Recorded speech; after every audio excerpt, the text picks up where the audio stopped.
오늘도 마음에 바람 한 줄기, 기운 한 스푼 챙겨드릴게요. 저는 30년간 풍수와 동양철학을 연구해온 돈방석 풍수입니다. 연구실에선 책을 펼치고 이곳에선 사람의 마음을 펼치죠. 오늘은 쌀독 이야기를 해보려 합니다. 예로부터 우리 조상님들은 쌀을 재물과 같은 존재로 여겨왔습니다. 단순히 먹는 곡식이 아니라 한 집안의 살림과 복을 상징하는 상징물이었지요. 밥상에 밥이 풍성하다는 건 단지 배를 채우는 걸 넘어 집안이 든든하다는 의미였고요. 그래서 쌀을 담는 쌀통, 쌀독은 단순한 주방 도구가 아니라 풍수적으로도 굉장히 중요한 물건입니다. 실제로 수천 가정을 컨설팅하는 전문가들 이야기로는요. 부잣집일수록 쌀을 담는 방법, 보관 위치까지도 세심하게 신경 쓴다고 합니다. 왜냐고요? 쌀이 집안의 금전운을 직접적으로 상징하기 때문입니다. 풍수에서는 쌀이 곧 돈이라는 말이 있을 정도로요. 하지만 많은 분들이 이런 쌀독을 아무데나 두시거나 관리에 신경을 못 쓰시고 계세요. 쌀이야 주방 한켠에 두면 되지라고 생각하기 쉽지만 그 무심함이 우리 가족의 복을 스르륵 흘려보내고 있을 수 있습니다. 특히 요즘은 쌀을 한 번에 많이 사두는 분들이 많으시죠. 대용량으로 사서 포대째 두시는 분들도 있고요. 그런데 이렇게 쌀을 한 곳에 몰아서 보관하면 아래쪽은 눅눅해지거나 변형되기 쉽고 공기가 잘 통하지 않으면 쌀벌레가 생기거나 냄새가 나기도 합니다. 이렇게 변한 쌀로 밥을 지으면 가족 건강도 해치고 풍수적으로는 재물이 썩는다는 의미로 연결되기까지 해요. 그래서 쌀은 가능하면 나눠서 보관하는 것이 좋습니다. 예를 들어 사용량에 따라 세 군데로 나누어 투명하지 않은 용기에 보관해보세요. 불투명한 플라스틱 통이나 안이 비치지 않는 흰색 계열의 용기를 추천드립니다. 왜냐하면 풍수에서는 쌀통이 금고 같은 존재로 여겨지거든요. 금고가 밖에서 훤히 보이면 도둑 맞기 쉬운 것처럼 쌀도 외부 시선에 노출되면 재물이 빠져나가는 것으로 해석됩니다. 그리고 절대 피하셔야 할 위치가 몇 군데 있어요. 가장 먼저는 열이 가득한 곳입니다. 예를 들면 가스레인지 옆, 전기레인지, 근처, 냉장고, 뒤편처럼 열이 발생하는 구역이죠. 이곳은 쌀이 재물운을 녹여버리는 화기에 노출되는 자리이기 때문에 절대 피하셔야 해요. 두 번째는 습한 곳이에요. 습기는 쌀을 변질시키고 곰팡이, 벌레, 나방 등이 생길 수 있는 환경이기 때문에요. 특히 싱크대 아래 하부장, 다용도실, 욕실 근처는 정말 조심하셔야 해요. 쌀은 건조하고 바람이 잘 통하는 공간에서만 좋은 기운을 간직할 수 있습니다. 또 하나 놓치기 쉬운 게 있습니다. 쌀을 누구나 쉽게 보는 곳에 두는 경우예요. 거실 탁자나 주방 한가운데 훤히 보이게 쌀을 올려두는 것은 재물운을 자랑하고 노출하는 것과 같다고 보는데요. 풍수에서는 불을 자랑하기보단 은근하게 눈에 띄지 않게 지키는 걸 중요하게 여깁니다. 보이지 않는 곳에 잘 숨겨두는 것이 복을 지키는 길이에요. 그럼 여기까지 쌀과 쌀통을 대할 때 우리가 꼭 알아야 할 기초 이야기를 나눠봤습니다. 다음 페이지에서는 쌀통을 두면 안 되는 공간, 꼭 두어야 하는 공간을 더 구체적으로 이야기 나눠볼게요. 여러분의 집, 지금 어디에 쌀을 두고 계신가요? 한번 점검해 보시고 작은 변화로 집안의 기운을 바꿔보시길 바랍니다. 쌀 하나에도 재물운의 길이 담겨 있으니까요. 쌀통을 아무 데나 놓아두는 것이 왜 위험한지 조금은 감이 오시지요. 우리가 쌀을 어디에 두느냐에 따라 집안의 기운이 올라가기도 하고 반대로 금전운이 빠져나가기도 합니다. 단순히 편한 위치가 아니라 기운이 머무를 수 있는 자리를 찾아야 하는 이유가 여기에 있습니다.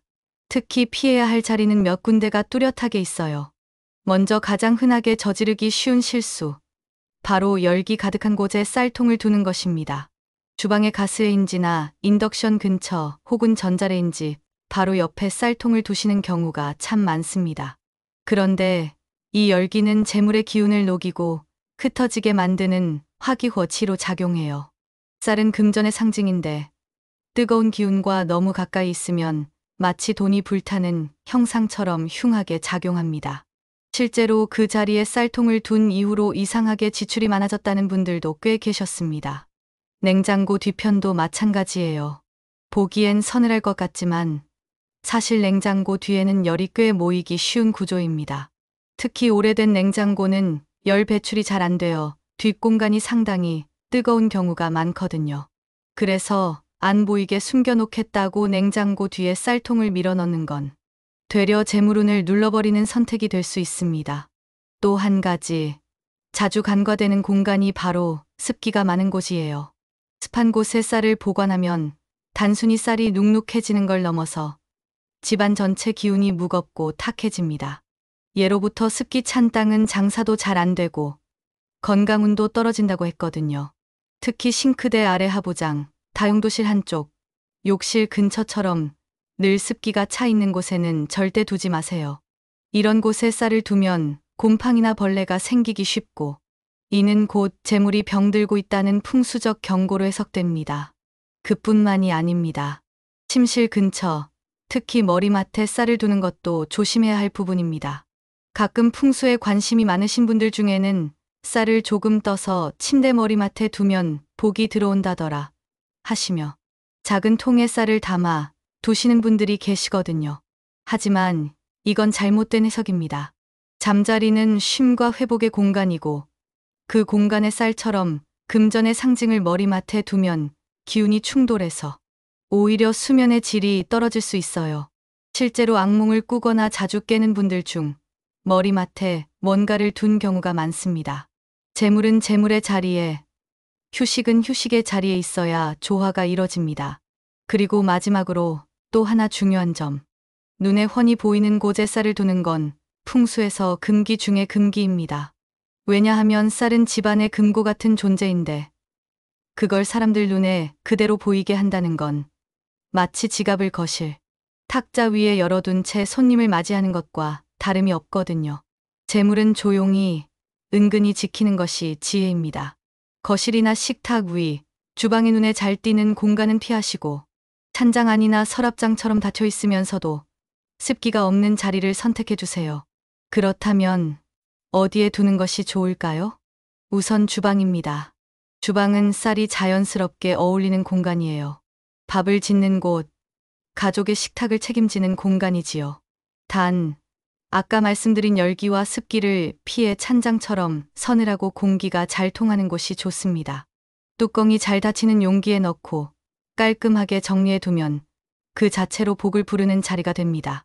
주방은 물과 불이 공존하는 공간이라 조화를 잘 이루면 재물운은 물론 가족 건강운도 덩달아 좋아져요. 또 하나 추천드릴 수 있는 곳은 냉장고입니다. 특히 김치 냉장고처럼 서늘한 곳에 쌀을 보관하면 쌀벌레나 냄새 걱정 없이 오랫동안 좋은 기운을 유지할 수 있어요. 이왕이면 비닐팩이나 밀폐 용기에 나눠 담아서 진공 포장해 두면 더 좋고요. 물론 현실적으로 조금 번거로울 수 있지만 가능하시다면 이 방법도 한번 고려해 보세요. 신발장도 의외로 괜찮은 자리입니다. 특히 작은 쌀단지를 신발장 안에 보관하면 외출 시 좋은 기운을 함께 데려간다는 의미가 담깁니다. 신발을 신고 나가는 건 새로운 기회를 향한 발걸음이잖아요. 그 자리에 쌀이 함께 있다는 건 돈 되는 기회를 발로 찾아간다는 뜻으로 해석할 수 있어요. 다만 가족의 동선에 방해되지 않도록 구석이나 선반 안쪽에 두시고 습기와 열이 없는지도 꼭 확인해 주세요. 여기까지 말씀드린 내용 중 혹시 지금 여러분 댁의 쌀통은 어디에 놓여 있나요? 혹시라도 오늘 들은 이야기 중에 우리 집이 그렇네? 싶은 부분이 있었다면 지금 바로 자리 한번 옮겨보세요. 아주 사소한 변화가 의외로 큰 기운의 흐름을 바꿔놓기도 하니까요. 여러분, 쌀을 잘 보관하는 것만큼이나 중요한 게 하나 더 있습니다. 바로 쌀을 어떻게 관리하느냐예요. 많은 분들이 쌀을 한번 넣어두고는 그 자리에 그대로 몇 달이고 몇 년이고 그냥 두는 경우가 참 많으신데요. 이건 정말 조심하셔야 합니다. 풍수에서는 정체된 기운은 썩는다고 봅니다. 재물도 마찬가지예요. 흐름이 있어야 하고 순환이 있어야 합니다. 그런 의미에서 쌀도 일정한 주기로 교체해주는 것이 정말 중요합니다. 쌀이 단지 안에 너무 오래 머무르면 안에 습기가 차거나 벌레가 생길 수도 있고요. 겉보기엔 멀쩡해 보여도 기운은 이미 탁해졌을 수 있어요. 이런 쌀은 우리 몸에도 집안의 운에도 좋지 않은 영향을 줄 수 있겠지요. 그럼 어느 정도 주기로 쌀을 바꿔주는 게 좋을까요? 풍수적으로는 3개월에서 6개월 주기를 가장 적절하다고 봅니다. 특히 쌀을 밥을 짓기 위한 용도가 아니라 재물운을 부르는 상징물로 두었다면 더욱 그렇습니다. 이때는 실제로 먹기 위한 쌀이 아니라 기운을 담아두는 쌀이기 때문에 더 자주 살펴보는 게 좋아요. 집안의 재물 기운을 모으는 자리이니 깨끗함과 신선함이 가장 중요하거든요. 그런데요, 많은 분들이 이렇게 교체한 쌀을 어떻게 처리해야 할지 고민하십니다. 아직 먹을 수 있을 것 같은데 버리긴 아깝고 하시며 망설이시죠. 하지만 기억하셔야 할 점이 있습니다. 재물 기운을 위해 두었던 쌀은 그 목적이 끝나면 깨끗이 보내주는 것이 맞습니다. 즉, 이미 기운을 다 쓴 쌀을 억지로 먹거나 다시 활용하려 하면 되려 좋지 않은 영향을 받을 수 있습니다. 특히 오래 두어 상한 쌀이라면 절대 밥을 지어 드시지 마세요. 먹는 음식은 몸을 위한 것이니 좋지 않은 기운을 품은 쌀로 밥을 하면 건강에도 마음에도 영향을 줄 수 있어요. 그럴 땐 그 쌀을 따로 모아서 감사한 마음으로 정리해 주세요. 우리 가족의 재물운을 지켜줘서 고마웠습니다. 하고요. 그렇게 마음을 담아 버리는 것도 풍수적으로는 중요한 의식이 됩니다. 그냥 쓰레기처럼 툭 버리는 것이 아니라 의미를 부여하고 마무리해 주는 것이죠. 이런 작은 습관 하나가 집안의 기운 관리에 얼마나 큰 차이를 만들어내는지 아시나요? 쌀을 새로 채울 때도 마찬가지예요. 비어있는 쌀통에 아무렇게나 부어 넣기보다는 한번 닦아주고 안쪽을 환기시키고 나서 새 쌀을 담아주세요. 이것도 일종의 기운 정화 작업입니다. 그리고 새로 넣은 쌀은 한 움큼 손으로 떠서 한번 쓰다듬어 주세요. 내 손에 따뜻한 기운이 그 쌀에 머물 수 있도록 말이에요. 이런 동작 하나가 쌀에 깃든 재물의 흐름을 더욱 맑고 단단하게 만들어줍니다. 또 하나 팁을 드릴게요. 만약 요즘 따라 이상하게 돈이 새는 것 같다, 평소보다 지출이 많아졌다 느끼신다면요. 꼭 쌀통 안을 들여다보세요. 쌀이 누렇게 떴거나 꿉꿉한 냄새가 나거나 벌레가 한두 마리라도 보인다면 그것은 지금 집안의 재물 기운이 혼탁해졌다는 사인일 수 있습니다. 그럴 땐 무조건 당장 바꾸기. 그리고 쌀통 자체도 닦아주시고 위치까지 함께 점검해 보세요. 혹시 너무 뜨거운 곳, 습한 곳, 아니면 사람 눈에 너무 잘 보이는 곳은 아니었는지도요. 쌀은 예민한 친구라 이런 환경 변화에도 민감하게 반응하거든요. 여기까지 말씀드린 관리 방법만 잘 지켜도요, 지금보다 훨씬 더 안정된 기운이 집안에 흐르기 시작할 겁니다. 한 가정의 운은 생각보다 이런 사소한 곳에서부터 만들어지는 경우가 많습니다. 돈을 벌겠다는 거창한 결심보다 매일 아침 쌀통을 한번 살피고 닦아주는 마음이 더 큰 복을 데려오는 법이죠. 우리가 집안에 두는 쌀 한 줌에도 복이 담긴다고 생각해 보신 적 있으신가요? 눈에 보이지는 않지만 그런 작은 물건 하나에도 기운은 머물고 흐릅니다. 오늘은 그 흐름을 더 좋게 만드는 숨은 풍수 포인트들을 하나씩 짚어드릴게요. 먼저 쌀통을 둘 방향에 대한 이야기를 꼭 드리고 싶어요. 풍수에서는 방향이 가진 의미가 아주 큽니다. 우리가 흔히 말하는 동서남북, 그저 나침반에서의 위치만을 말하는 게 아니에요. 각 방향은 고유의 기운을 가지고 있고 그 기운과 어울리는 물건들이 따로 있어요. 예를 들어 동쪽은 새벽 해가 떠오르는 방향이라 생명력과 성장을 상징하고, 남쪽은 태양의 정점을 나타내는 강한 불의 기운을 가졌지요. 서쪽은 열매 맺는 완성과 금진의 기운, 북쪽은 물의 기운으로 고요함과 지혜를 뜻합니다. 그렇다면 재물운과 가장 밀접한 방향은 어디일까요? 바로 서쪽과 북서쪽입니다. 이 두 방향은 풍수에서 금전, 권위, 성공을 불러오는 방향으로 여겨지며 금진의 기운이 흐르는 자리예요. 그래서 쌀통도 이 방향을 향하거나 이 방향에 보관되어 있으면 좋습니다. 물론 집의 구조상 서쪽 방향이 주방이 아닐 수도 있지요. 그럴 땐 쌀통의 뚜껑이 서쪽을 향하도록 놓아보세요. 보이지 않게 흐름을 맞추는 것만으로도 기운은 조금씩 달라집니다. 또 하나 중요한 건 쌀통 주변의 청결과 정리 상태입니다. 어떤 분들은 좋은 자리에 쌀을 잘 두었지만 그 주변이 어수선하고 물건이 잔뜩 쌓여 있는 경우가 있어요. 그러면 쌀이 가진 복의 기운이 흐르지 못하고 막혀버릴 수 있습니다. 쌀이 있는 공간은 마치 작은 금고와 같다고 생각하시면 좋아요. 금고 주변이 지저분하면 누가 봐도 좋은 기운이 깃들긴 어렵겠죠. 그러니 쌀을 두신 공간은 항상 정갈하게 여유를 두고 정리해 주세요. 주변에 음식물 쓰레기나 젖은 천, 행주 등이 놓여 있다면 꼭 자리를 정돈해 주셔야 합니다. 이건 단지 위생의 문제가 아니라 기운의 통로를 맑게 만들어주는 풍수의 기본이에요. 그리고 한 가지 더, 요즘처럼 물가가 오르고 경제가 불안정할 때는 작은 쌀 부적을 활용해 보셔도 좋아요. 쌀 부적이라 해서 거창한 게 아닙니다.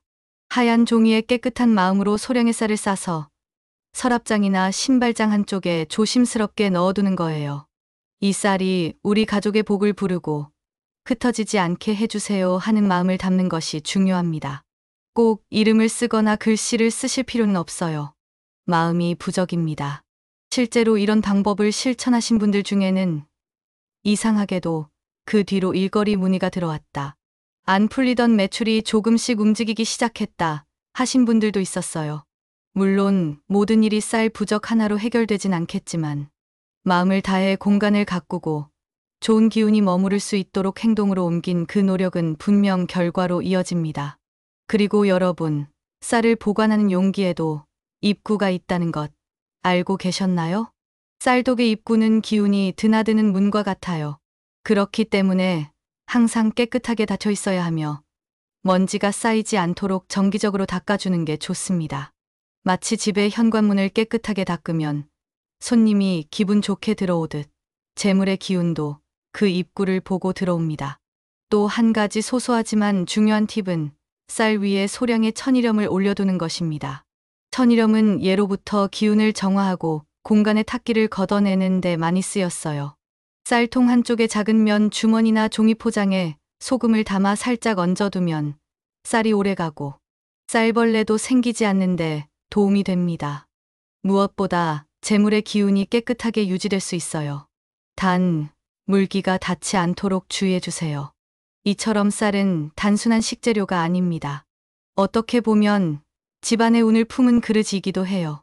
어디에 두는지, 어떻게 보관하는지, 어떤 마음으로 대하는지가 모두 풍수가 되어 우리 삶에 영향을 줍니다.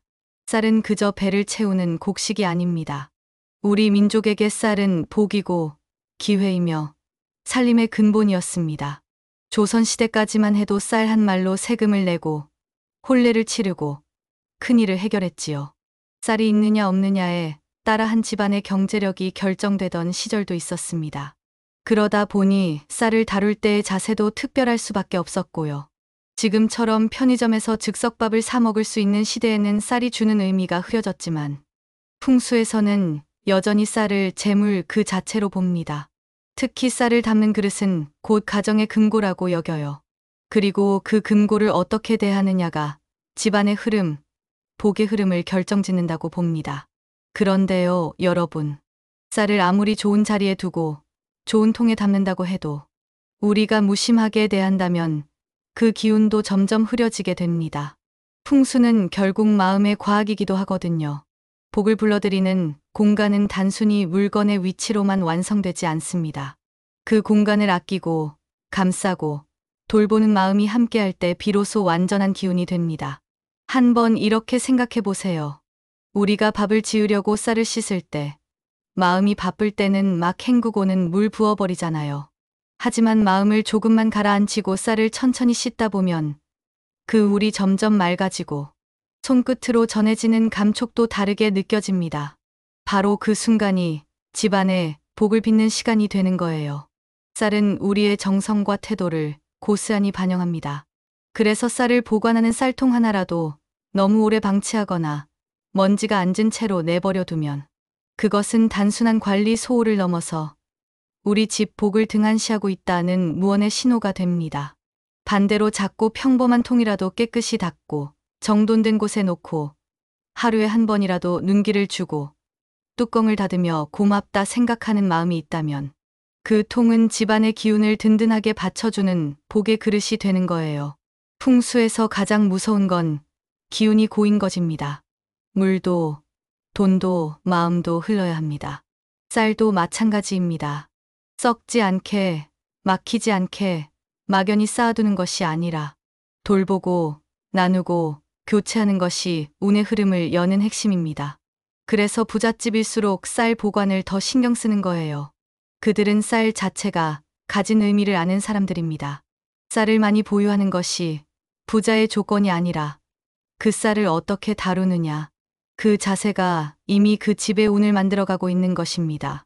만약 여러분 중에 지금 일이 안 풀리거나 마음이 자꾸 조급해지고 돈이 들어오기는커녕 나가기만 한다고 느끼신다면 복잡한 방법 이전에 집안의 쌀통부터 한번 들여다보세요.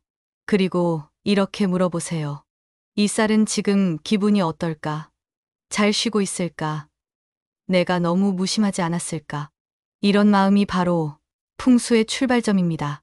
기운은 결국 사람이 만드는 것이고 복도 결국 돌봄에서 태어나는 법이거든요. 여기까지 쌀과 쌀통에 얽힌 이야기 마음으로 잘 들어주셔서 정말 고맙습니다. 지금 이 순간에도 여러분의 부엌 한켠 혹은 찬장 속 어딘가에는 쌀이 조용히 놓여 있을 겁니다. 소리 내지 않고 움직이지 않지만 그 자리에 있다는 것만으로도 여러분 가족의 삶을 지탱해주는 아주 소중한 존재이지요. 풍수에서 재물운을 논할 때 가장 먼저 이야기하는 게 집안에 머무는 기운입니다. 그런데 그 기운이란 게 어디서 시작되냐고요? 바로 살림살이 하나하나에 깃든 마음에서부터 시작됩니다. 쌀통은 단지 쌀을 담는 용기가 아닙니다.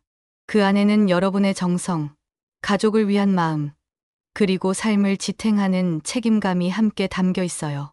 그러니 그 쌀이 늘 신선하고 깨끗하게 유지될 수 있도록 한 달에 한 번만이라도 들여다봐 주세요. 잘 있니? 필요한 거 없니? 하고요. 그것이 곧 집안에 복을 부르는 의식이 되는 겁니다. 여러분 혹시 아시나요? 재물운은 단순히 돈이 많은 것이 아니라 돈이 머물 수 있는 환경을 만드는 힘입니다. 아무리 큰 복이 와도 그것을 받아들일 그릇이 준비되어 있지 않으면 흘러가 버립니다. 쌀통 하나 제대로 관리하는 습관, 정리정돈 하나에 담긴 진심이 바로 그 복의 그릇을 만드는 것이지요. 어떤 분은 이렇게 말씀하셨어요.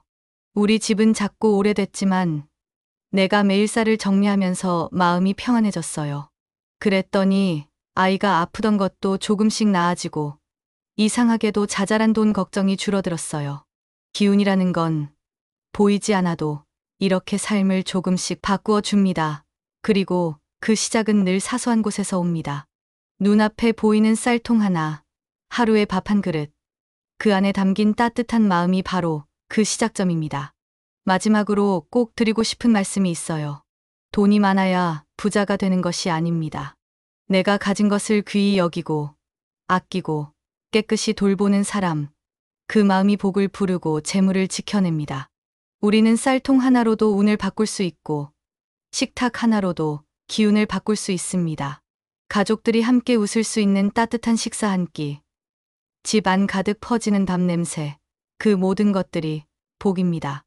여러분의 쌀통이 오늘부터는 단순한 저장소가 아니라 복이 머무는 그릇이 되기를 바랍니다. 그리고 그 안에 담긴 쌀 한 톨 한 톨이 여러분 삶의 평안과 풍요로 이어지기를 진심으로 기원합니다. 당신의 집도 누군가의 운명을 바꿀 수 있습니다. 이 영상이 도움이 되셨다면 따뜻한 마음으로 주변에 함께 나눠주세요. 누군가에겐 그 쌀통 하나가 다시 시작할 용기가 될 수 있으니까요. 늘 복이 가득한 하루 보내시길 바랍니다. 고맙습니다.